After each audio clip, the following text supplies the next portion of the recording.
கல்விக் கடலில் எட்டும் ஆழம் வரை சென்று நன்முத்துக்களை வாழி சேர்த்திடும் வல்லமை பொருந்திய சிறப்பு விருந்தினர் விழுப்புரம் அறிஞர் அண்ணா அரசு கலைக்கல்லூரியின் முதல்வர் முனைவர் ரா சிவக்குமார் அவர்களுக்கும், அனைத்து துறை தலைவர்களுக்கும், பேராசிரியர் பெருந்தகைகள் அனைவருக்கும், கல்லூரி கலைத்திருவிழா அமைப்பு குழு உறுப்பினர்கள் அனைவருக்கும், அனைத்து அலுவலக பணியாளர்களுக்கும், நாளைய திராவிட நல் திருநாட்டினை வழி நடத்தும் வல்லமை பெற்று, திக்கெட்டிலும் முதன்மை பெற்று, பார்வோற்றும் அறிவு பெற்று, வையத்தையும் ஆளவல்ல திறன் பெற்று, கல்விக்கும் தமிழ்நாடு, கடமைக்கும் தமிழ்நாடு, அறிவுக்கும் தமிழ்நாடு, அறத்திற்கும் தமிழ்நாடு, வாய்மைக்கும் தமிழ்நாடு, வாய்ப்பிற்கும் தமிழ்நாடு, உழைப்பிற்கும் தமிழ்நாடு, உயர்வுக்கும் தமிழ்நாடு என்று வெற்றி முரசு கொட்ட காத்திருக்கும் தமிழ்நாட்டு முதல்வரின் பார்வையிலிருந்து சொல்ல வேண்டுமானால், தமிழ்நாட்டின் தங்கங்களும் சிங்கங்களும் ஆகிய மாணவ செல்வங்கள் அனைவருக்கும் என் அன்பான, அழகான, அழுத்தமான, அமுதமான காலை வணக்கத்தினை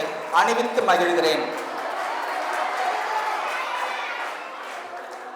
தமிழே அன்னையே, முத்தமிழே மூத்த தமிழே, வயதறியா வசந்தமே, ஆழமறியா ஆழியே, பார்த்தறியா பரவசமே, பழனாமற்ற பால்கடலே, மாசற்ற மனமே, மட்டற்ற மதுரமே, ஈடற்ற ஈகையே, இணையில்லா இலக்கணமே, ஓய்வறிய ஒய்யாரமே, ஒப்பனையற்ற முழுமதியே, இதோ அடுத்த தலைமுறையும் உன் புகழ்பாட வந்துவிட்டது.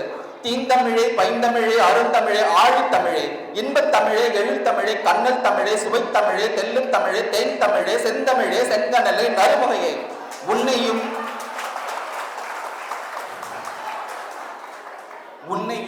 உன் தலைமகனாம், உன் மடியில் இளைப்பாறும் திருமகனாம் டாக்டர் முத்தமிழறிஞர் கலைஞர் அவர்களையும், இத்திருமகனின் வழி நின்று அறமெனும் வாளேந்தி தமிழ்நாட்டின் தங்கங்களையும் சிங்கங்களையும் அன்புடன் வழிநடத்தி செல்லும் தமிழ்நாட்டின் தன்னிகரற்ற மாண்புமிகு முதல்வர் திரு முத்துவேல் கருணாநிதி ஸ்டாலின் அவர்களுக்கும், மாண்புமிகு துணை முதல்வர் திரு உதயநிதி ஸ்டாலின் அவர்களுக்கும் இந்நல் வாய்ப்பினை எம் மாணவ செல்வங்களுக்கு வழங்கியமைக்காக நன்றியுடன் என் பணிவான வணக்கத்தினை சமர்ப்பித்து மகிழ்கிறேன்.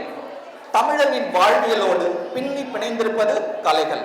தமிழர்கள் கலைகளின் வழியாகவே தங்களின் உணர்வுகளையும் பண்பாட்டையும் வாழ்வியல் நெறிகளையும் உரிமைகளையும் வெளிப்படுத்துகின்றனர்.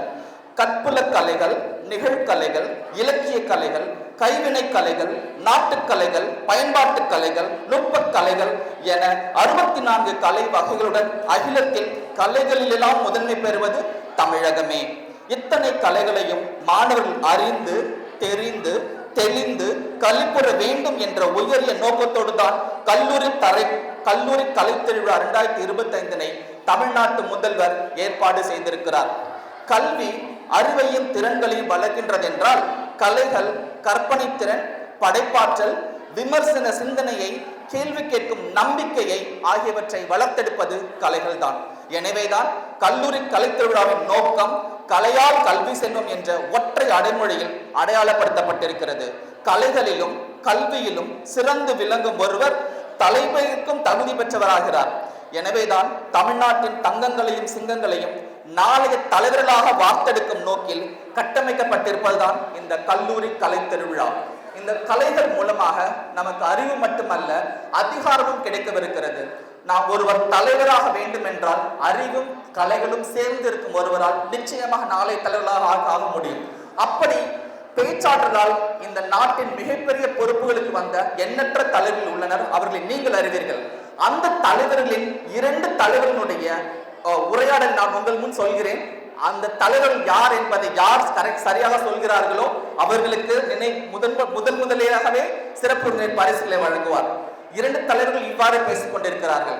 ஒருவர் சொல்கிறார், நான் அடுத்த பிறவியில் நிச்சயமாக ஒரு தாழ்த்தப்பட்டவராக பிறந்து மலம் அள்ளும் தொழிலை நான் செய்வேன் என்று ஒருவர் சொல்கிறார். அதற்கு மற்றொரு தலைவர் பதிலளிக்கிறார், விடை தெரிந்தால் எழுந்து நில்லுங்கள், கூட்டத்தில் இருந்து கத்தாதீர்கள், பரிசு இருக்கிறது, எனவே எழுந்து நில்லுங்கள். அதற்கு மற்றொரு தலைவர் சொல்கிறார், ஏன் அடுத்த பிறவி வரை காத்திருக்க வேண்டும், இப்பொழுதே நீங்கள் மலமலம் தொழில் செய்யலாமே என்று மற்றொருவர் சொல்கிறார். யார் அந்த 2 தலைவர்கள்? பேச்சாற்றலுக்கு சரியான ஒரு உதாரணம். யார் அந்த 2 தலைவர்கள்? 2 தலைவர்களுடைய உரையாடல் அது. ஆசிரியர்கள் சொன்னா கூட அவங்களுக்கு பரிசுகள் உண்டு. யார் அந்த 2 தலைவர்கள்? தெரிஞ்ச சொல்லுங்க. இதோ புயலம் குசுரை முனைவர் கார்த்திகேயன் அவர்கள் சொல்லுங்க. இல்ல, இரண்டு தலைவர்கள் நடந்த உரையாடல் அது. யார் அந்த இரண்டு தலைவர்கள்? தேச தலைவர்கள் யாரு? சரியா சொன்னீங்க. ஏங்க சொல்லுங்க, ஏங்க சொல்லுமா. சொன்னது சரி, மேடைக்கு வா. சொல்லு, யாரு? நீ சொன்னது சரிதான். எஸ், ஒருவர் காந்தி, மற்றொருவர் அம்பேத்கர். மேடைக்கு வரும்படி கேட்டு.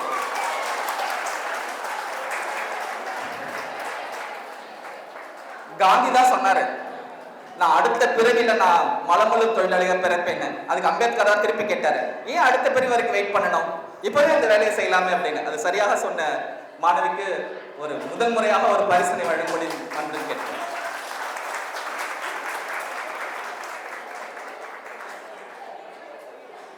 கலைகளுக்கும் பேச்சாற்றலுக்கும் இந்த சொசைட்டி, இந்த சமூகத்தை மாற்றி போடும் சிந்தனை வல்லமை அதிகம் இருக்கிறது என்பதை நிரூபித்தவர் தமிழ்நாட்டில் பேச்சாற்றலுக்கும் எழுத்தாற்றலுக்கும் அடையாளமாக இருப்பவர். நான் ஒரு திரைப்படத்தின் காட்சியை உங்கள் முன் விவரிக்கிறேன். அந்த திரைப்படம் சம்பந்தமாக அதுக்கு பின்னால் இருப்பவர்கள் யார் என்று நீங்கள் சொன்னீர்கள் என்றால் உங்களுக்கு மற்றும் ஒரு பரிசு இருக்கிறது.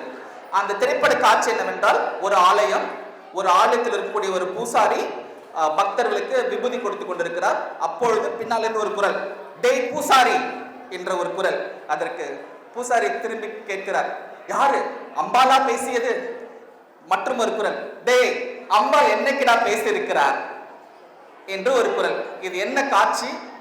இதை எழுதியது யார்? சொல் வித்யா. என்ன திரைப்படம் அது? Very good.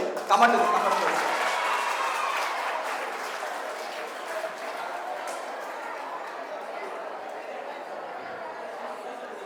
1952ஆம் ஆண்டு மூவர்ணங்கள் மட்டுமே வல்லமை செலுத்திக் கொண்டிருந்த இந்த சமூகத்தில் பராசக்தி மூலம் ஒரு 20 வயது கூட நிரம்பாத ஒரு இளைஞர் எழுதிய வசனம் இந்த சமுதாயத்தை புரட்டி போட்டது. எனவே கலைகள் மூலமாக, பேச்சாற்றல் மூலமாகவும், எழுத்தாற்றல் மூலமாகவும் ஒரு சமுதாயத்தில் மிகப்பெரிய புரட்சியே செய்ய முடியும். அதில் அந்த திரைப்படத்தில் புகழ்பெற்ற வசனங்கள் எத்தனையோ. கோவிலில் குழப்பம் விளைவித்தேன், பூசாரியை அடித்தேன், இப்படியெல்லாம் குற்றம் சாட்டப்பட்டிருக்கிறேன். நீங்கள் எதிர்பார்ப்பீர்கள் இதெல்லாம் நான் மறுக்கப் போவேன் என்று. இல்லை, நிச்சயமாக இல்லை. கோவிலில் குழப்பத்தை விளைவித்தேன், கோவில் கூடாது என்றால் இல்லை. கோவில் கொடியவரின் கூடாரம் ஆகிவிடக் கூடாது என்பதற்காக பூசாரியை அடித்தேன். ஏன்? அவன் பக்தன் என்பதலா? இல்லை. பகல் தேசம் போடக்கூடிய பக்தர்கள் இந்த நாட்டில் உருவாகக்கூடாது என்பதற்காக அடித்தேன். சோ இப்படிப்பட்ட புகழ்பெற்ற வசனங்கள் இந்த தமிழ் சமுதாயத்தினுடைய பகுத்தறிவுக்கு ஒரு பாடமாக, ஒரு சிந்தனையாக விளங்கி இருக்கிறது. சோ மேடை பேச்சுக்களும் எழுத்துக்களும் ஒருவரை தலைவராக உயர்த்தும், தலைமுறையாக உலகம் முழுக்கவும் அவருக்கு சிலைகள் வைக்கக்கூடிய அளவுக்கு புகழில் பெற்றுத்தரும். அந்த திரைப்படத்தில் இன்னொரு வசனமும் நான் சொல்றேன், கேட்போங்க. ஒருத்தர் தூங்கிட்டே இருப்பாரு, ஒருத்தர் வந்து எழுப்புவாரு. ஒரு சமுதாயம் விழித்துக் கொள்வதற்கான எழுப்பினோடனே அவர் பார்த்தோன்னே கேட்பார், என்ன விழிக்கிற திருன்னு. ஆமா, தூங்கிக் கொண்டிருக்கும் ஒருவனை தட்டி எழுப்பினால் அவன் விழிக்கத்தான் செய்வான் என்று தூங்கிக் கொண்டிருந்த சமுதாயத்தை தன் வசனங்களால் தட்டி எழுப்பியவர் நம் முத்தமிழறிஞர் கலைஞர் அவர்கள். அவர் சமுதாய சிந்தனைகளை மட்டுமல்ல, அவரிடம் நிறைய நகைச்சுவை உணர்வும் சாமர்த்திய உணர்வும் நிறைய இருந்திருக்கிறது. அவர் முதல்வராக இருந்த காலகட்டத்தில் ஒருவர் அவரை இப்படி விமர்சிக்கிறார், உங்களுடைய ஆட்சி மூன்றாம் தர ஆட்சியாக இருக்கிறது என்று கலைஞரை பார்த்து ஒருவர் விமர்சிக்கிறார். அதற்கு கலைஞர் சொன்ன பதில் என்ன தெரியுமா? அது மூன்றாம் தர ஆட்சி அல்ல, நான்காம் தர ஆட்சி என்று சொல்கிறார். என்னுடைய ஆட்சி எல்லோருக்கும் ஒன்றே அதிர்ச்சி ஆகிவிட்டது. என்ன, நம்ம மூன்றாம் தரம் சொன்னா அவர் இன்னும் பின்னோக்கி போய் நான்காம் தரம் என்று சொல்கிறாரே என்று. அதற்கு கலைஞரே பதிலும் சொன்னார், ஆம், இந்த மூவன்றர்களுக்கு பிறகு மூவர்ணங்களில் நான்காவது வர்ணமாக இருப்பது சூத்திரர்கள்.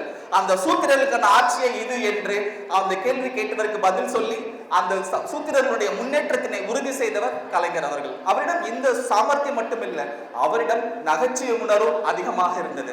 ஒரு முறை வாலியும் முத்தமிழறிஞர் கலைஞரும் உரையாடி கொண்டிருந்தார்கள். அப்பொழுது வாலி சொல்கிறார் கலைஞரிடத்தில், நான் நேற்றைய தினம் உங்களுடைய உறுப்பினர் ஒருவர் வீட்டினை கிரகப்பிரவேசம் செய்து நான் திறந்து வைத்தேன் என்று சொல்கிறார். அதற்கு கலைஞர் கேட்கிறார், எங்கு நடந்தது இந்த நிகழ்வு என்று. வாலி திருப்பி சொல்கிறார், அது ராமாபுரத்தில் நடந்தது என்று. உடனே கலைஞர் சற்றம் யோசிக்காமல் ஒரு பதிலை சொல்கிறார், அவர் வேண்டுமானால் ராமாபுரத்தில் இருக்கலாம், அவர் உள்ளம் கோபாலபுரத்தில் ஏதாவது இருக்கும் என்று. சோ அந்த மாதிரி ஒரு ஒரு சூழ்நிலையையும் அழகாக, சாதுரியமாக, புத்திசாலித்தனமாக ஒருவர் கையாள வேண்டும் என்றால் நிச்சயம் அவருக்கு சிந்திக்கும் ஆற்றலும், எழுத்தாற்றலும், பேச்சாற்றலும் இருக்க வேண்டும். அது மட்டும் இல்ல, அவர்கிட்ட எல்லா சந்தர்ப்பங்களிலும் ஒரு நகைச்சுவை உணர்வு வந்துகிட்டே இருக்கும். ஒருமுறை திருவாரூருக்கு அவருடைய பிறந்தநாள் ஜூன் 5ஆம் தேதி வருகிறார். அந்த திருவாரூர்ல நிறைய செய்தியாளர்கள் இருக்காங்க. அப்போ அவர்கிட்ட கேட்கிறாங்க, இன்றைய நிகழ்ச்சிகள் என்னென்னங்க ஐயா அப்படின்னு கேட்கிறாங்க. அவருக்கு சொல்றாரு, காலையில் அன்னை, மதியம் மன்னை, இரவு சென்னை. ஸோ அந்த அளவுக்கு அவர்கிட்ட ஒரு சாதுரியமான ஒரு புத்திசாலித்தனமும், அந்த சூழ்நிலையை கையாளக்கூடிய தன்மையும், எதற்கும் கோபம் இல்லாமல் அந்த சூழ்நிலையில் வெல்வது எப்படி என்கின்ற சாதுரியமும் ஒரு இடத்தில் இருக்க வேண்டும் என்றால் அவர்களிடத்தில் கலைகள் நிச்சயமாக இருந்தே ஆக வேண்டும். கலைகள் தான் ஒரு மனிதனை ஆற்றுப்படுத்தவும் ஆழமாக சிந்தனைப்படுத்துவதற்கும் தயாராக இருக்கக்கூடிய ஒரே ஆயுதம் நம்மிடம் இருப்பது கலைகள். கலைகள் வழியாக இந்த சமுதாயத்தில் பகுத்தறிவை மட்டுமல்ல, சமூக புரட்சியுமே நம்மளால் ஏற்படுத்த முடியும். அதற்கு நம்முடைய சிந்தனை வலுப்பெற்றிருக்க வேண்டும். இந்த மாணவ செல்வங்களாகி உங்கள் அனைவருக்கும் உங்கள் சிந்தனை வலுப்பெற செய்ய வேண்டும். அரசு கொடுக்கக்கூடிய அத்தனை போட்டிகளையும் உங்களுக்கு நான் நடத்தி காட்ட வேண்டும் என்கிற ஒரு முனைப்புடன் இந்த விழா நடத்துவதற்கு பின்னால் எனக்கு ஏற்பட்ட அனைத்து வழிகளையும் பொறுத்து கொண்டு இன்னைக்கு பார்க்கும்போது என்னுடைய எல்லா வழிகளும் மறைந்து போய்விட்டது. ஏனென்றால் அந்த வழிகளுக்கு பின்னால் பயனடை போவது நீங்கள் தான். இந்த நாட்டிற்காக எத்தனையோ தலைவர்கள் பல வழிகளை சுமந்திருக்கிறார்கள். பேராசிரியர் சுமக்கும் வழிகள் வாயிலாகத்தான் மாணவர்கள் வெளிப்படுவார்கள் என்கின்ற உண்மையை நான் நன்கு அறிவேன். ஏனென்றால் என் மனதிலும் கலைகளே குடிக்கொண்டிருக்கிறது. என்னுடைய பேச்சாற்றல் நான் நான் 10வது வகுப்பு படிக்கிற வரைக்கும் என்னால் ஒரு வரியை கூட முழுமையாக பேச முடியாது. எனக்கு திக்குவாய் இருக்கும்.